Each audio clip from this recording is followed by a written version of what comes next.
Bonjour à tous. Saturne devient rétrograde à partir du 13 juillet dans le signe premier du Bélier.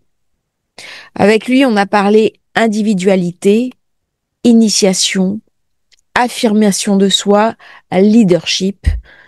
Eh bien, ça va être le moment de réévaluer son ambition personnelle. Qu'est-ce qui est vraiment important pour moi? Qu'est-ce qui est clé? Comment je me positionne dans le monde par rapport aux autres, par rapport à ce qui m'est essentiel. Alors c'est une thématique que j'ai beaucoup vue ces derniers jours. Je pense en particulier à un rendez-vous que j'ai eu hier, où une personne a beaucoup donné aux autres, mais qu'est-ce qui lui reste à elle? Et je l'ai interrogée parce que c'est une personne éminemment généreuse, mais qui se retrouve actuellement dans une situation complexe. Et nous avons ensemble vu comment cette implication, eh bien, lui avait fermé d'autres domaines essentiels de sa vie. Et donc, on a réévalué. Et cette histoire de réévaluer sa position dans le monde, sa compréhension du monde, est une des thématiques clés de cette période. À partir du 1er septembre, Saturne va passer dans le Poisson. Il va me parler d'empathie, de spiritualité. Il va me parler également de créativité.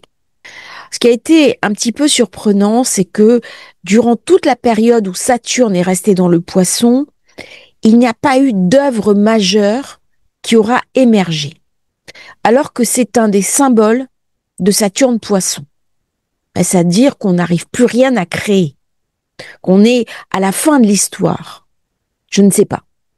Mais ça va être le moment de revoir ses croyances, ses rêves, d'incarner ses rêves dans la réalité et de voir aussi comment on se positionne par rapport à des vieilles culpabilités, par rapport à des vieilles mémoires, par rapport à un inconscient, par exemple familial, qui est endommagé, par rapport à des vieux schémas de pensée erronés. Comment on va pouvoir nettoyer tout ça?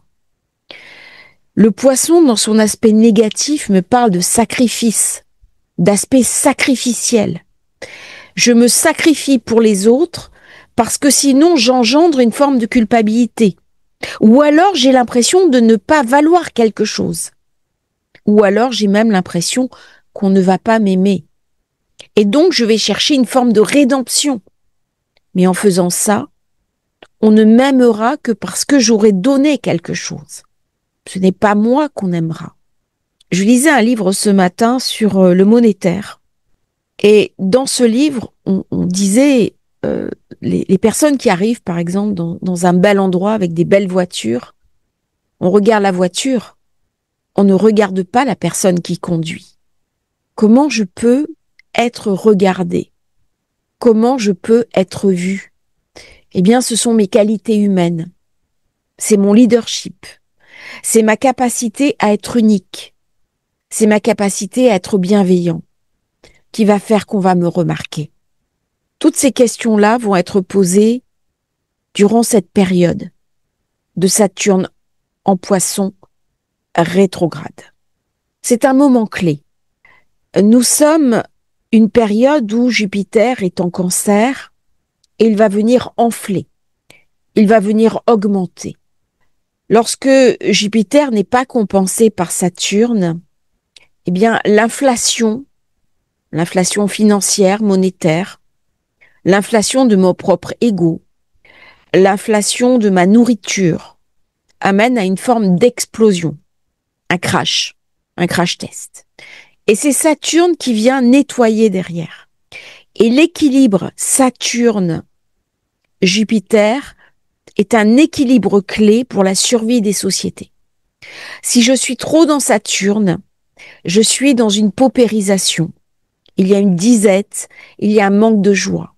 Si je suis trop dans Jupiter, je suis dans un excès.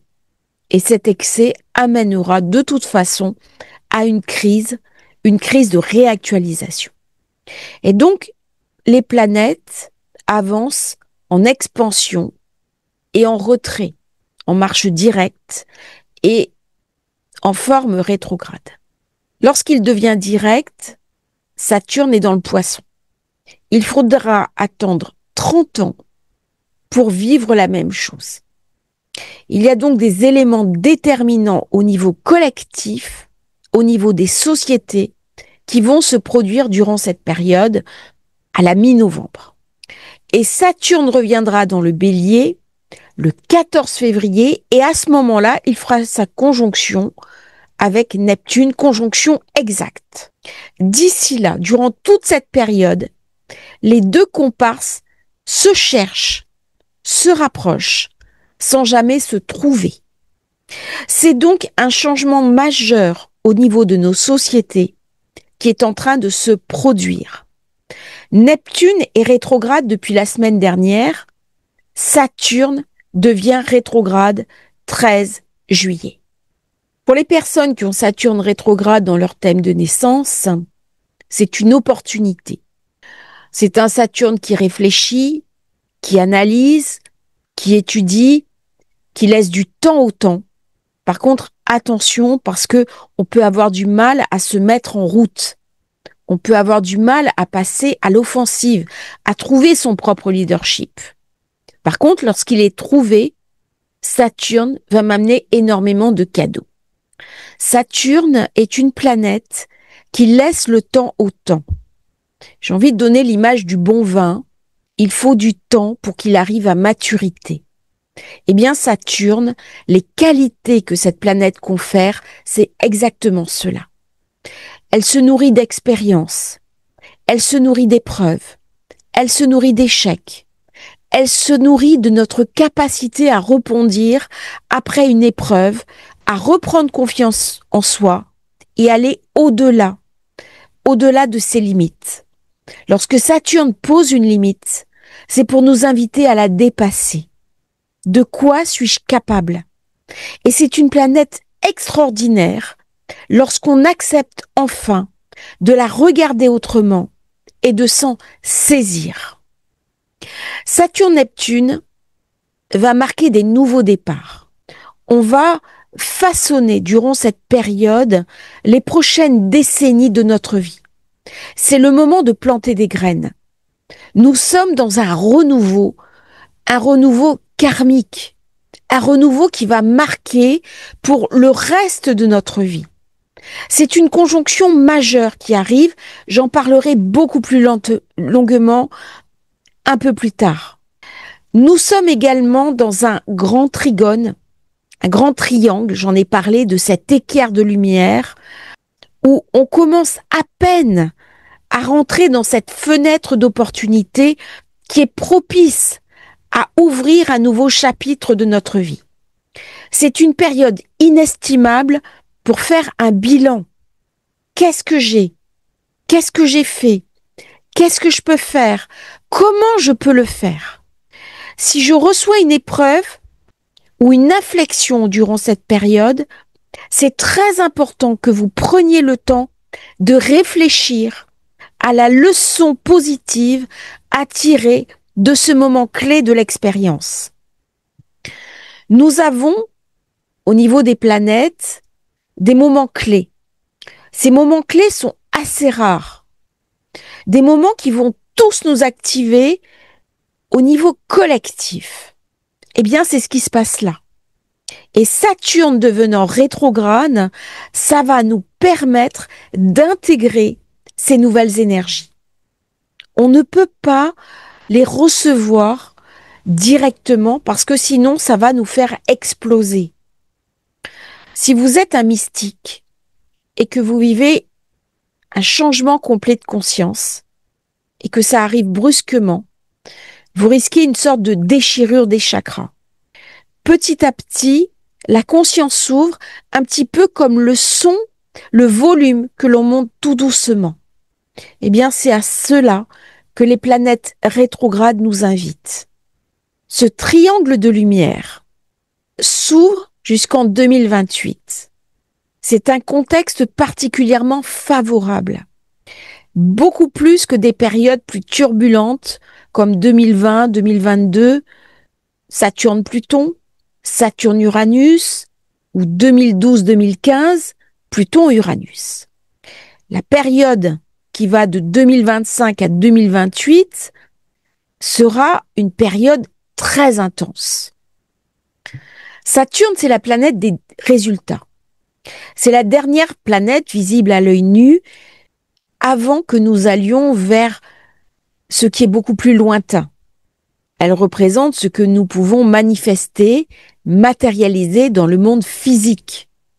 Cela représente nos résultats, nos réalisations, notre héritage tangible. C'est aussi la planète du travail acharné. Elle nous invite au réalisme. Lorsque nous avons un retour sur investissement, lorsque nous avons le fruit, eh bien, au départ, il y a eu un effort. Pour que je mange le fruit de l'arbre, une graine a été plantée. Mais avant, cette graine a été récoltée. Je plante la graine, j'arrose l'arbre, l'arbre grandit patiemment et à un moment donné, il va arriver à maturité. Je vais protéger la récolte des oiseaux qui peuvent venir butiner les fruits et j'aurai le résultat de mon effort. On dit souvent telle personne a une belle vie. Elle a eu tellement de chance.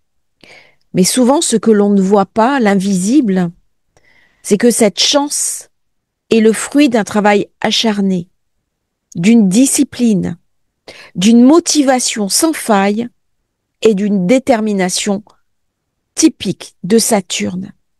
La chance est la rencontre entre le travail que je peux produire, mon implication, mon engagement et les opportunités que je vais rencontrer offertes par Jupiter. Nous avons tous, au cours de notre vie, ces opportunités qui se présentent à nous. Mais avec Saturne qui me donne cette puissance de m'engager, c'est ce qui va faire toute la différence. La différence sera entre ma capacité à exploiter la chance par mon engagement, par mon investissement, ou au contraire, en me disant, ben non, ça va arriver tout seul. Saturne suit Jupiter. Pourquoi? Il y a une séquence logique. Lorsque j'ai Jupiter, c'est l'opportunité. Lorsque j'ai la manifestation de cette opportunité, c'est Saturne. Alors, certains vont me dire, oui, j'ai travaillé dur, mais je n'ai pas obtenu les résultats. Alors, il y a une déconnexion entre Jupiter, les objectifs, les croyances, et Saturne, les résultats. Tout d'abord, nous avons besoin de l'objectif. C'est ce que je veux. C'est Jupiter. Et il y a un plan pour y parvenir, qui est Saturne. Jupiter, lui, va me dire, si j'y crois, je peux y arriver. C'est un petit peu la pensée positive qui est décorrélée de l'engagement. Saturne va me parler du résultat. Lorsque le travail Saturne est déconnecté de nos objectifs et de nos croyances, il n'y a pas de fluidité. Il est important que notre travail soit ancré dans des objectifs authentiques, alignés avec l'état d'esprit propice à leur pérennité. Il y a un agencement à trouver. Il y a une mise en synchronicité à trouver. Parfois, malgré mes efforts, je n'arrive pas à aligner les choses. Et c'est là où je suis invitée à réévaluer Saturne. Et c'est ce qui se passe au moment des rétrogradations.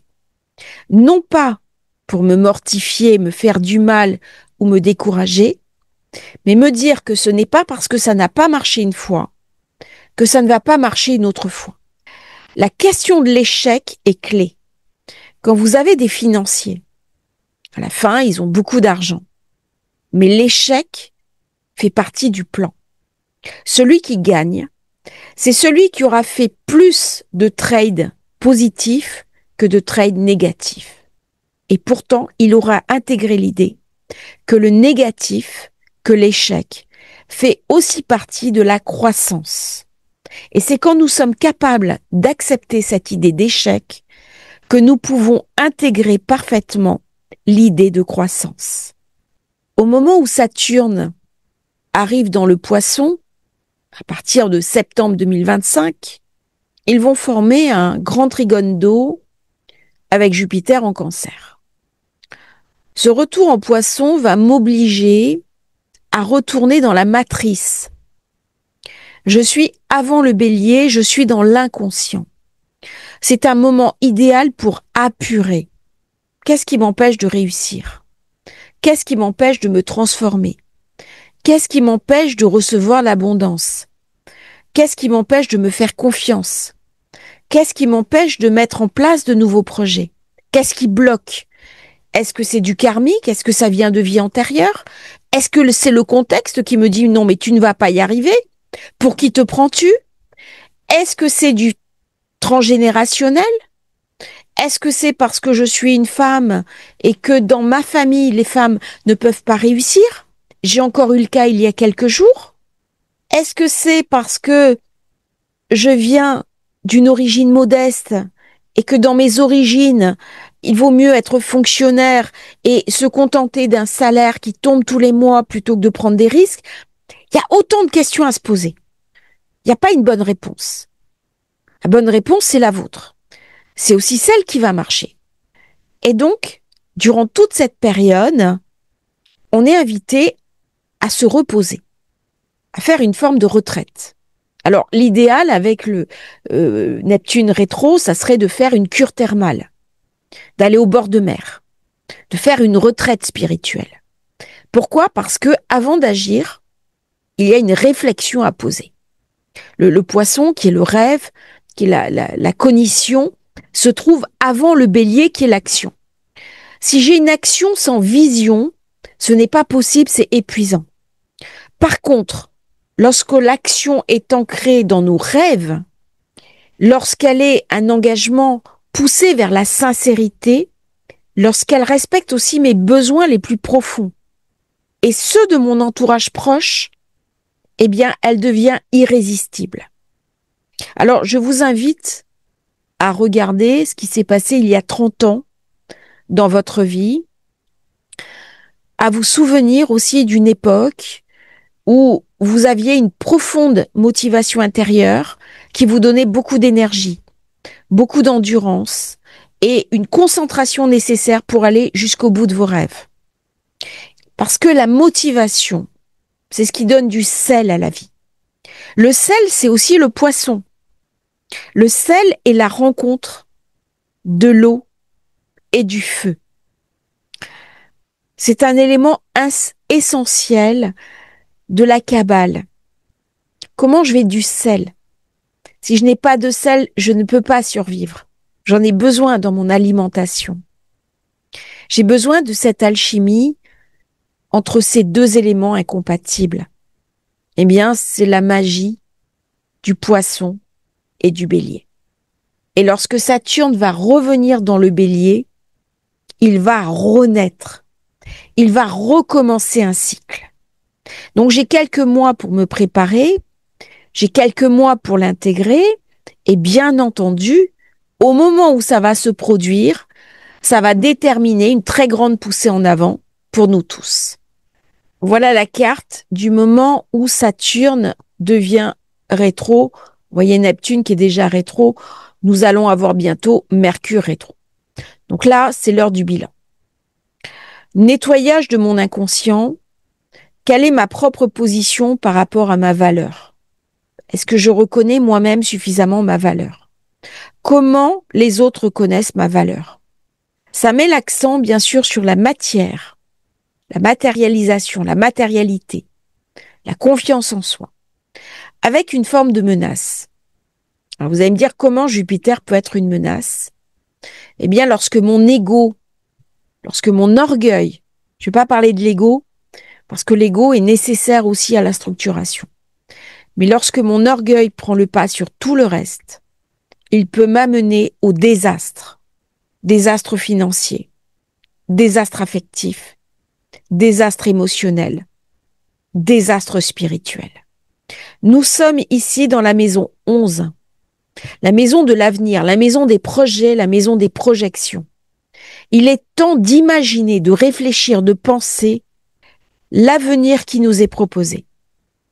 Uranus dans le Gémeaux n'a que faire de l'éthique. C'est pas son rôle. Il est là pour innover. Il a donc besoin d'un contrepoids.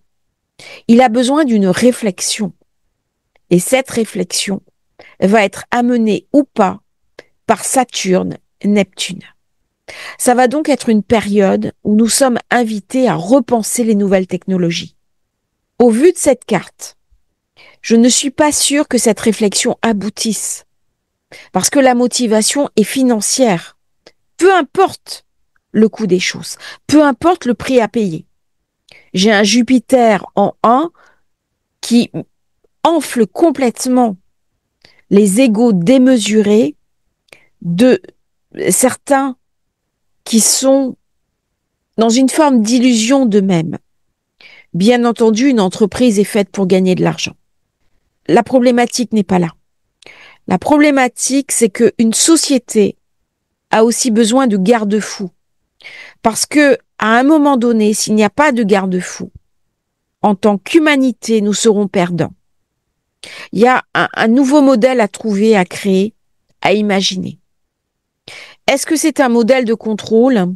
J'en suis pas sûre. Pourquoi? Parce que nous sommes dans un monde mondialisé. Et donc, ce que je ne pourrais pas faire à un endroit, je le ferai à un autre. C'est une nouvelle gouvernance à trouver, une nouvelle éthique qui corresponde à une espérance globale. Saturne-Neptune en conjonction va aussi me parler de l'inconscient collectif et de l'inconscient spirituel. Il y a des reliances à trouver. Il y a des nouvelles énergies à mettre en œuvre. Il y a des nouvelles choses à inventer. Et c'est dans cet esprit-là que Saturne rétro vient nous inviter à une réflexion aussi bien individuelle que collective.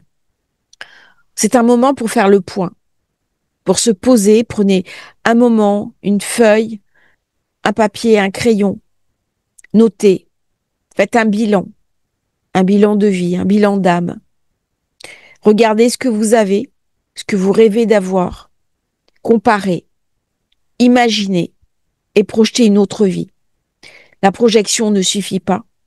Au moment où Saturne redeviendra direct, il faudra à ce moment-là avoir mis en place un certain nombre d'outils, un certain nombre d'éléments, un certain nombre de moyens afin de bénéficier pleinement du passage Saturne-Bélier vers un renouveau de vous-même. À partir de ce moment-là, quelque chose dans notre monde aura changé. Quelque chose de nouveau aura pris racine. Quelque chose d'une nouvelle configuration sur les grands équilibres du monde. Je languis de les voir et je languis que nous les regardions ensemble afin de les analyser à travers le prisme de l'astrologie. Je vous remercie d'avoir suivi cette vidéo. N'oubliez pas de vous abonner à la chaîne et si vous souhaitez commander thème de naissance Révolution solaire, vous avez le lien dans la description. À bientôt pour un nouveau partage sur Astrologie facile.